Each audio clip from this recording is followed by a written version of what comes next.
Making excuses is just another reason why you're not going to succeed. Don't allow their doubt to be contagious. Reframe that.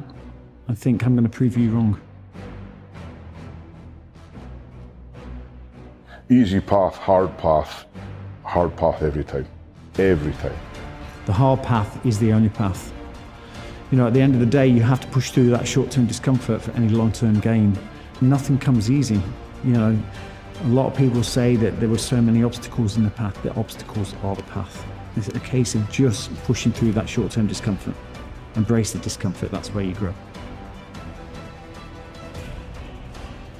I believe your mind's your strongest weapon, and yeah, your mind will give up before your body long ever does. You just need to tell yourself it won't. Like David Goggins and people like, look what they do with their body, and it's their mind that's making them do it. Probably 80% mindset, maybe even more, maybe 90%.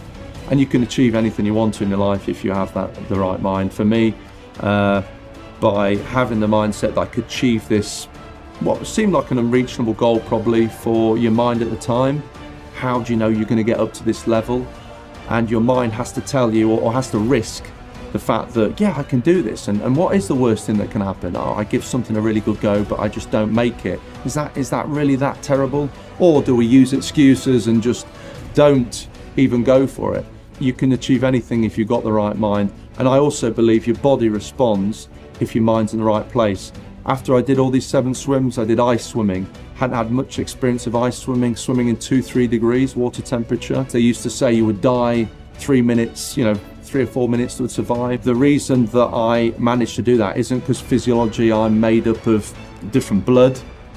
My mind believes and my body follows. For most people, it's not a problem of skill set. It's a problem of character. And empty the bucket is having the right character to be consistent and empty out everything you got in every aspect of your life. It's not a valid reason unless you can't physically enable yourself to train. If I give it everything and I just do not stop and make it life or death, because I remember thinking the English Channel, if there was no boat here and I had to swim to France to save my life or save my family's life, there'd be no debate that I was a bit tired. I would just do it. So I had to get into that frame of mind. A strong mindset is, I've said it before, everything comes down to that. A strong mindset will take you as far as you want to go in life. I had to step into the short-term discomfort for any long-term gain. That's how people live their lives. They're not prepared to step into that discomfort, knowing that on the other side of that is the long-term gain. Everyone's taking short-term comfort, whether that's drugs, drink, relationships, job choices, all the choices they make knowing there's a level of comfort there. And if you want to achieve anything in life, if you want to achieve success at work, success in any aspect of your life, you need to take short-term discomfort for long-term gain.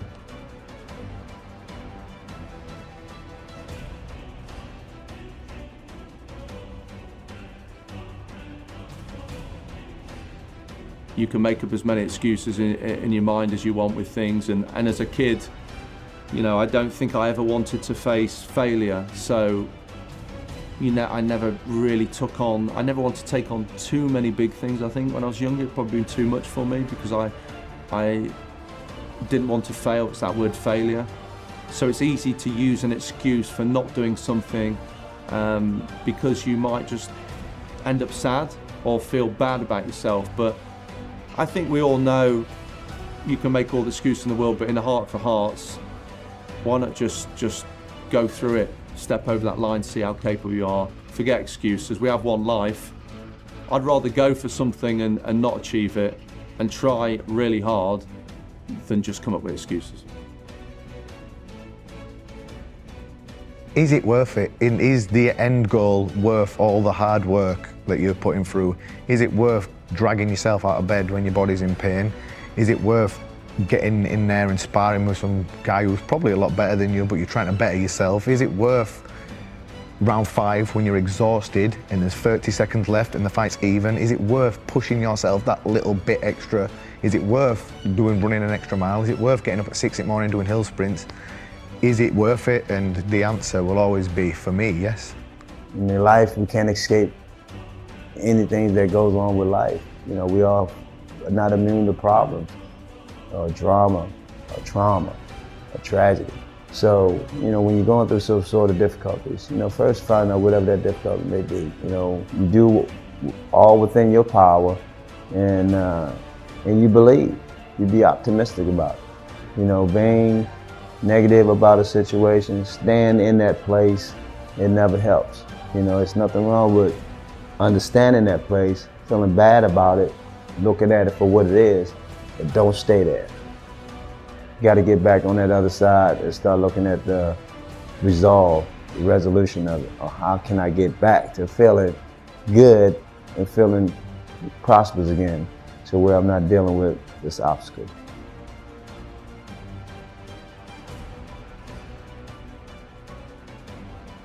Don't quit, don't ever quit.